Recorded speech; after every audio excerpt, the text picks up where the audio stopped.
மூளை தினம். இவை ஜூலை 22ஆம் தேதி கொண்டாடப்படுகிறது.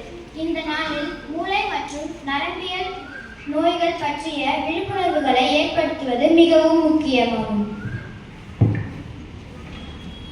நமது உடல் உறுப்புகளும் மூளை மிக முக்கியமான ஒன்று.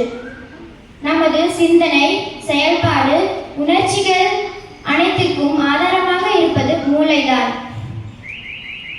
மூளை ஆரோக்கியம் என்பது ஒட்டுமொத்த உடல் நலத்திற்கும் இன்றியமையாதது. உலகளவில் நரம்பியல் நோய்கள் பலரையும் பாதித்து வருகின்றன. அவற்றில் சில பக்கவாதம், வலிப்பு நோய், நரம்பு